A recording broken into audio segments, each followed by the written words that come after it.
It was an ordinary morning at a small-town coffee shop near a naval base, the kind of place where regulars chatted with the barista and newcomers were noticed right away. The smell of freshly ground coffee beans mixed with the warm scent of baked pastries, creating a calm, comforting atmosphere. A light drizzle pattered against the windows, and the radio quietly played an old tune from the 1980s.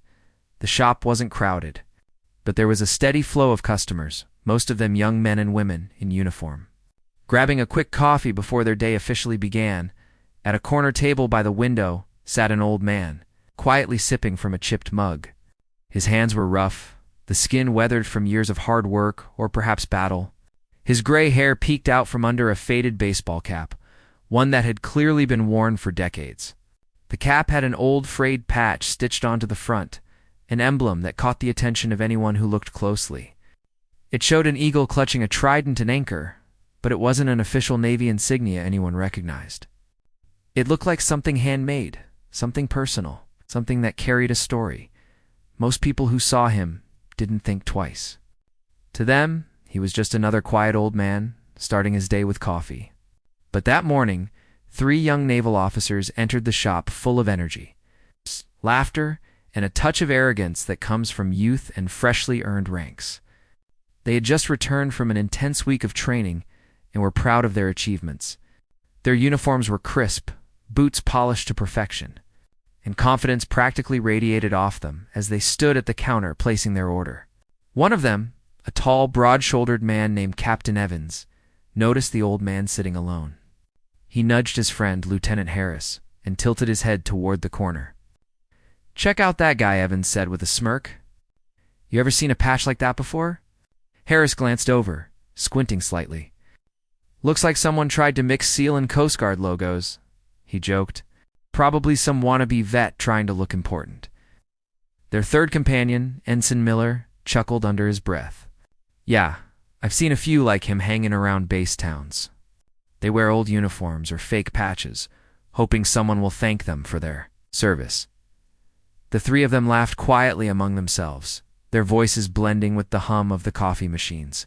The barista, a young woman who had worked there for years, overheard their laughter and frowned slightly. She had seen the old man before he came in, almost every morning, always polite, never said much. But there was something about the way he carried himself, a calmness that hinted at experience far beyond what met the eye. When the officers got their drinks, Captain Evans couldn't resist. "Let's have some fun," he said in a low voice, grinning. "I'm going to ask him where he got that patch." They walked over to the corner table, coffees in hand. The old man didn't look up as they approached. He seemed lost in thought, staring at the rain sliding down the window. Evans leaned slightly forward, his tone friendly but laced with mockery. "Nice patch you got there, sir," he said. "That some kind of collector's item?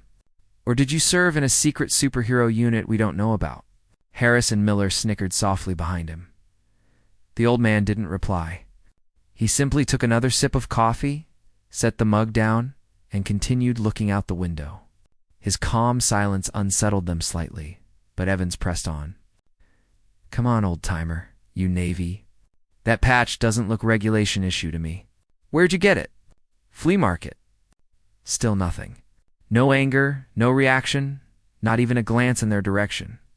It was as if he had heard this kind of thing before and didn't find it worth his time. The barista stopped wiping the counter, looked over nervously. "Captain," she said softly, "maybe let him be. He's just having his coffee." Evans gave her a half-smile. "Relax. We're just joking around." "Right." Then he turned back to the man. "You could at least tell us what that patch means. Looks like something a SEAL would wear, but I know all the official designs." "Never seen that one before." At that, the old man finally moved. He turned his head slowly, and for the first time, his eyes met theirs. They were a pale, icy blue, sharp, steady, and filled with something the young men couldn't quite define. There was no anger there. It's just an unspoken authority that instantly shifted the energy around the table. "Son," he said quietly, his voice calm but commanding. "Sometimes a patch isn't made to be recognized. It's made to be remembered." The officers froze for a moment, unsure how to respond. The tone in his voice wasn't defensive. It was factual, final, like a man who had lived long enough to know that some things didn't need explaining. Before they could say anything more, the door of the coffee shop opened, and a small group of older men walked in. Each of them carried that same quiet confidence, the kind that comes from years of service. They looked around, and the moment their eyes fell on the old man in the corner, their demeanor changed completely. They straightened their backs, lowered their voices, and walked directly toward him. "Morning, Commander," one of them said with deep respect. The three officers turned sharply. "Commander." The word hit them like a shockwave. Their faces shifted from smug amusement to confusion and disbelief.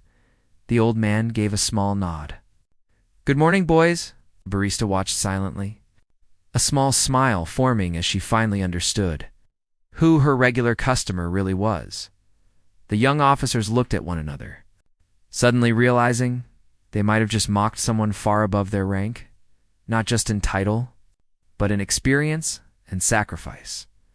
Outside, the drizzle stopped, and the faint sunlight began to break through the clouds. The patch on the old man's hat caught the light for a moment, the eagle and trident glinting faintly. None of the young officers recognized its full meaning yet, but they were about to learn that it symbolized something far deeper than any medal or ribbon, a brotherhood forged in silence, loss and courage beyond comprehension. They had laughed at a patch that morning, unaware that the man wearing it had once led missions whispered about only in the deepest corners of the Navy's history. And as the quiet moments settled over the shop, the story that would humble them forever was just beginning. Asterisk, asterisk. The tension in the cafe lingered like thick fog after the veteran's sudden arrival. The old man, still seated in the same quiet dignity as before, gave a faint, knowing smile to the men who had just greeted him. His weathered hand motioned for them to sit, and they did, each one showing a silent respect that came not from rank, but from shared experience. The three young officers stood frozen, caught between curiosity and a dawning sense of embarrassment. They were trained to read a room, but this one they had misread completely. Lieutenant Harris tried to recover from the awkward silence. He forced a small laugh and said, "So, Commander, huh? That's a new one. Thought we knew all the commanders around base." His voice wavered slightly, betraying his unease. The old man didn't seem offended. He simply leaned back, clasping his hands on the table.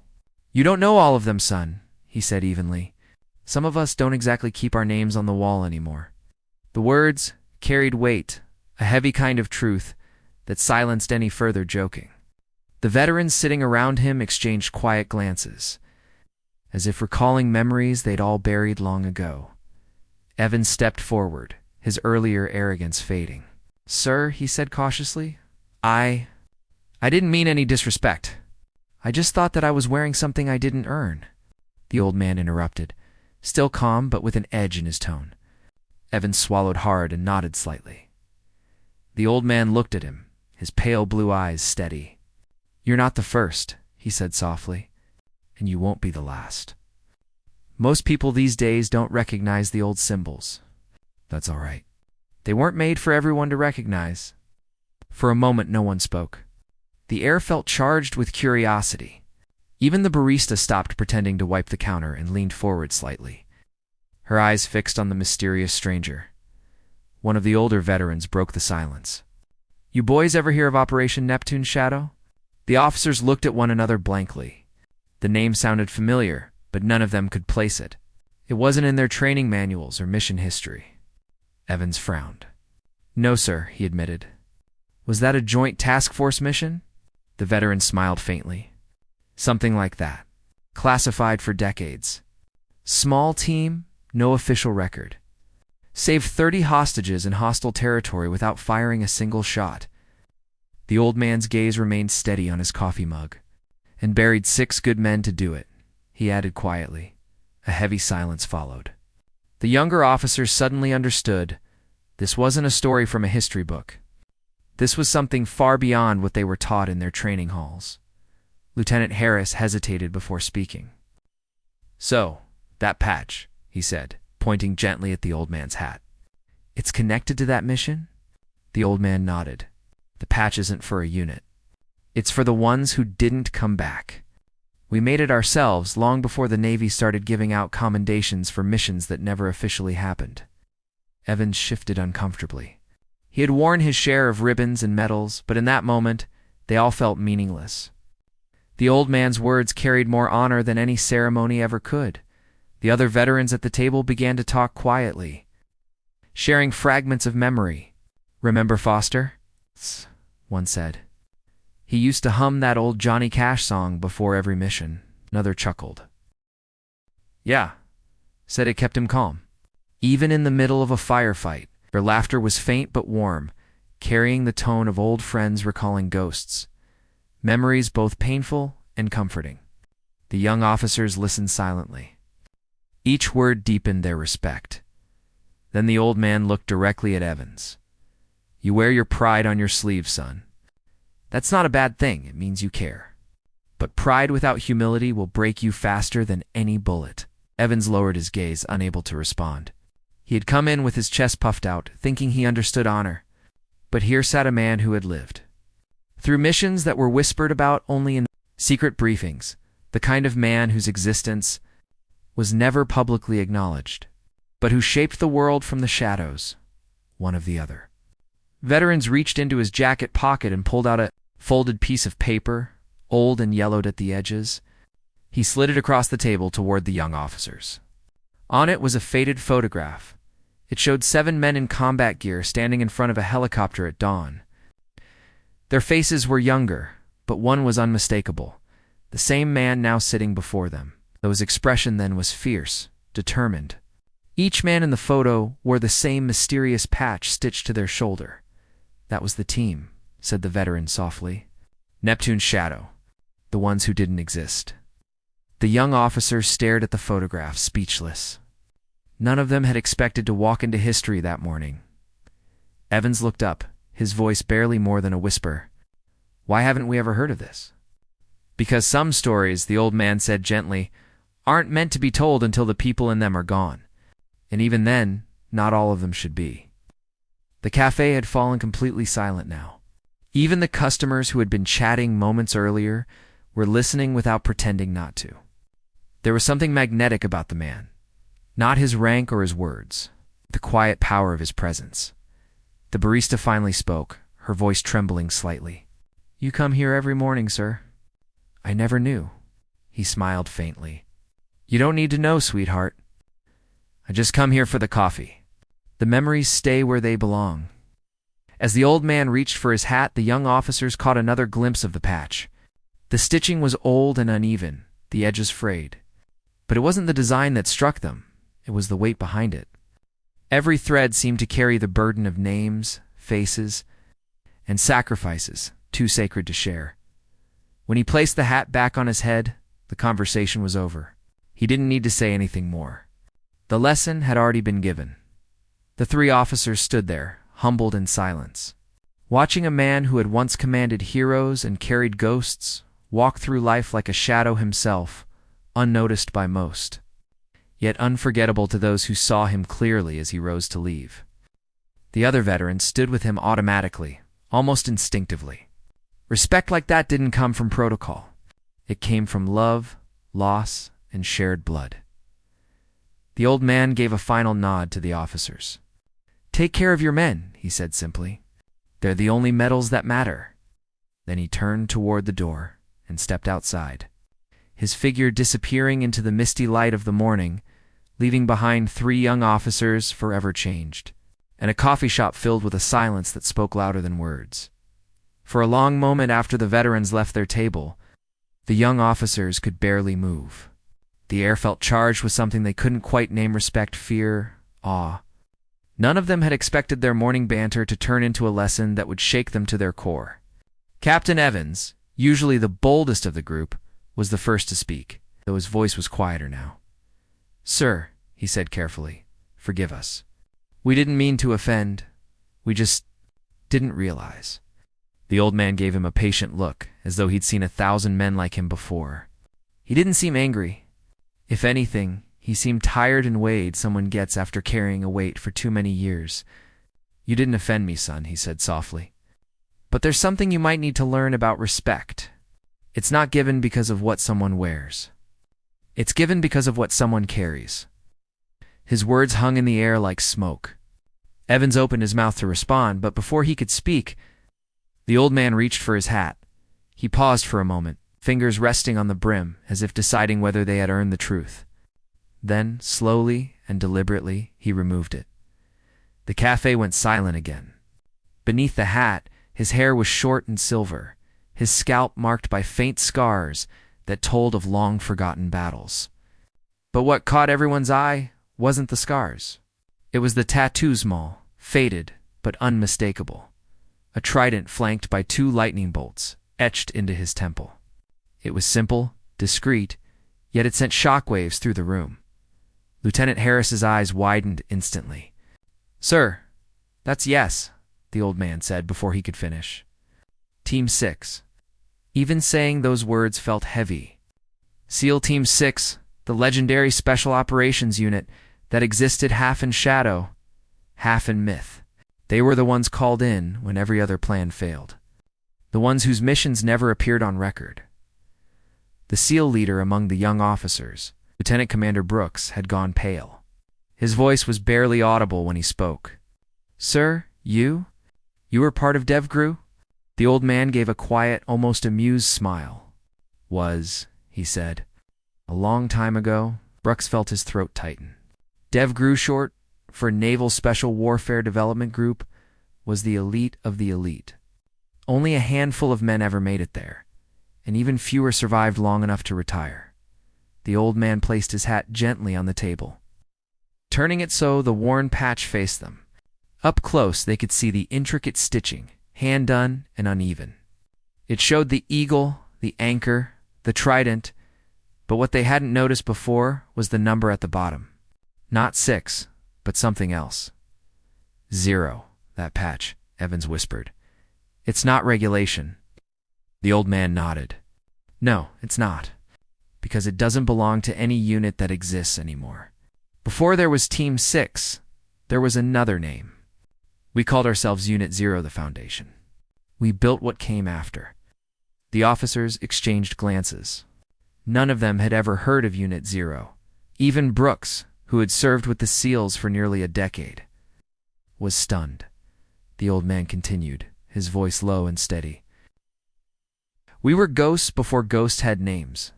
We trained in places that weren't on maps, did things that weren't written down. When they shut us down, they erased everything, records, photos, even the patches. That's why this one's handmade. It's all that's left." The room was utterly still. Outside, the rain had stopped, and sunlight streamed through the windows. Catching the edge of the patch like a faint shimmer of gold, Evans leaned forward, his earlier arrogance completely gone.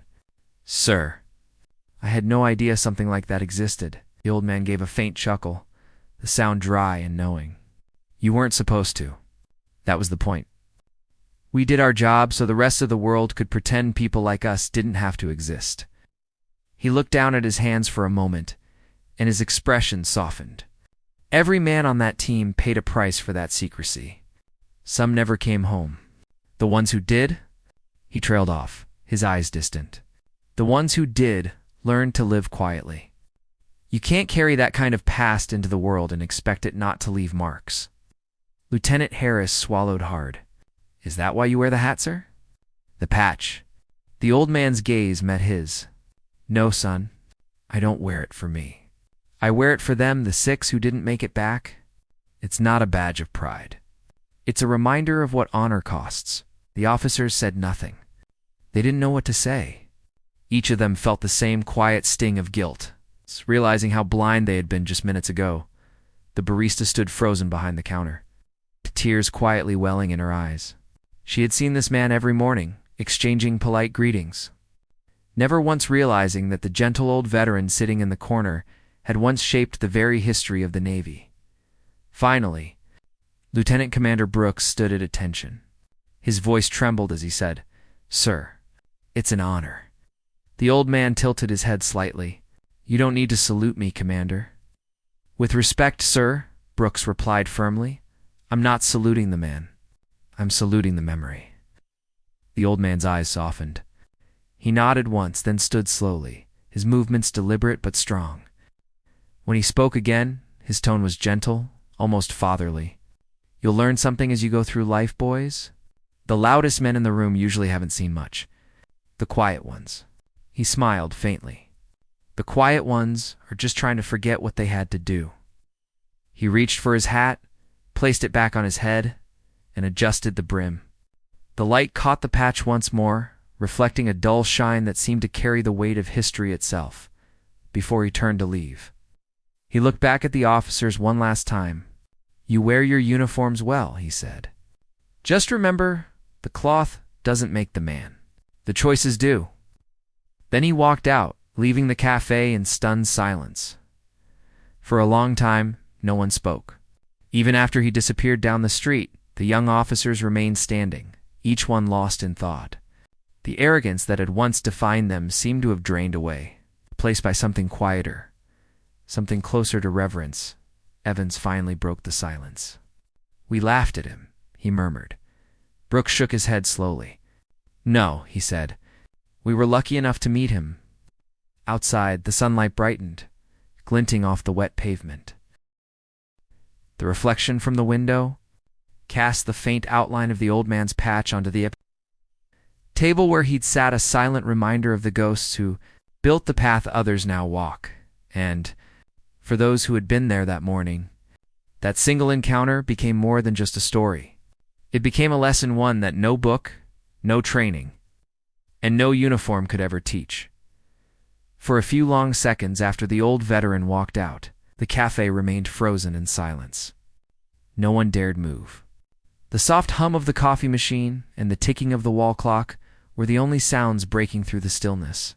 The three young officers stood there, watching the door slowly swing shut, each lost in his own thoughts. The barista, who had seen hundreds of faces pass through that little shop, wiped her hands nervously on her apron, her eyes glistening slightly. She had just realized that the quiet old man who ordered a simple black coffee every morning was someone whose story belonged in history books, though it never would be. Lieutenant Harris was the first to speak. Though his voice came out low and uncertain, "I can't believe we laughed at him," he said, staring at the empty seat where the veteran had sat moments ago. Evans swallowed hard and nodded. "We didn't just laugh. We mocked a man who's probably seen and done more than we ever will." The SEAL officer, Lieutenant Commander Brooks, remained silent, his gaze locked on the spot where the hat had rested. His expression was pale and distant, as though his mind was somewhere else entirely. Finally, he exhaled slowly and said, "You don't understand. That tattoo? That trident with the lightning bolts. Only DevGru operators had those. You can't fake it. No one outside the unit would even know where to place it." He looked up at the others, his voice growing quieter but heavier with emotion. "That man wasn't just a SEAL. He was one of the first. Maybe one of the ones who helped build what we are now." The realization hit them all over again like a wave. They had mocked a legend. For a long moment, no one spoke. The veterans who had entered earlier were gone too, having followed their commander outside, leaving behind nothing but the faint echo of boots on tile. The coffee shop felt emptier somehow, as if something sacred had just passed through and vanished. Evans sank into a chair, his arrogance completely gone. He rubbed the back of his neck, his eyes fixed on the table. "You know," he muttered, "when he said honor isn't something you wear on your sleeve, I thought it was just a line. But now?" He trailed off, shaking his head. "Now I get it." Brooks nodded. He wasn't talking about medals or ranks. He meant something deeper. The kind of honor that doesn't need to be shown off. The barista finally found her voice. "He comes here almost every morning," she said quietly. "Sits at that same spot, drinks 1 cup of coffee, tips generously, and leaves. Never talks much. I just thought he was, lonely." Lonely, Brooks repeated softly, as if tasting the word. Maybe he's just living with ghosts." The officers sat in silence again. Through the cafe window, they could see the old man outside, walking slowly down the wet street, his hands in his jacket pockets, the faded hat sitting proudly on his head. He didn't look back.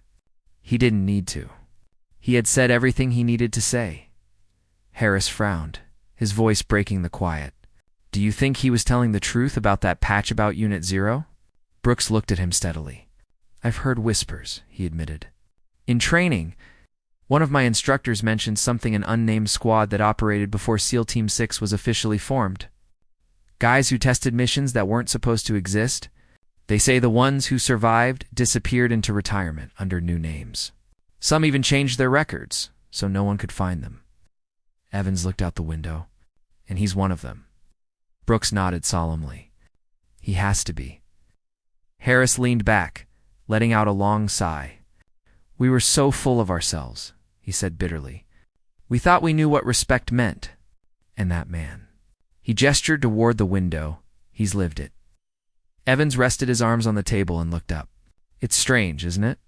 You spend years in service thinking respect comes from what you wear, your rank, your insignia, your medals. But that man didn't need any of that. He carried respect without even asking for it. Brooks nodded slowly, because real respect isn't demanded. It's earned quietly, through actions no one sees, outside. The old veteran stopped at the edge of the street. A group of children ran past him, laughing and splashing through puddles. One of them accidentally bumped into him, almost knocking his hat off. The boy froze, his face turning red. I'm so sorry, sir, the child said quickly. The old man smiled, steadying the boy with a gentle hand. No harm done, son, he said warmly. You be careful now. The child nodded and ran off. The old man adjusted his hat again, and as the light caught the patch, it gleamed faintly, a symbol that no one but a few men in the world could ever truly understand. Back inside, the barista whispered, He's gone. Brooks stood up and faced his fellow officers. No, he said softly, he's not gone. He just doesn't need to be seen. The three men walked toward the door, each one silently processing what they'd just experienced. As they stepped outside, the sunlight broke fully through the clouds, illuminating the street in a soft golden glow. The veteran was nowhere in sight, but somehow his presence lingered in the air, a quiet echo of valor, humility, and sacrifice. Evans finally spoke again, his voice heavy with reflection. You know, he said, we go through all this training about leadership, courage, and honor. But in 10 minutes, that man taught us more than any academy ever could. Brooks nodded. He reminded us that our ranks don't define us, our respect for others does. Harris gave a faint smile, and that true heroes don't wear their glory. They carry it. The three of them stood there for a long while, watching the direction he'd walked, their thoughts deep and humbled. Somewhere in the distance, the faint cry of seagulls echoed from the harbor, and the world felt a little quieter, a little more meaningful. Later that day, when the officers returned to base, they didn't talk much about what had happened. But word spread quietly among their peers, a story about an old man with a mysterious patch, a lesson in humility in a moment none of them would ever forget. In the years that followed, whenever any of them saw a veteran sitting quietly in uniform or wearing a faded emblem, they would pause not to judge, not to question, but to nod in respect.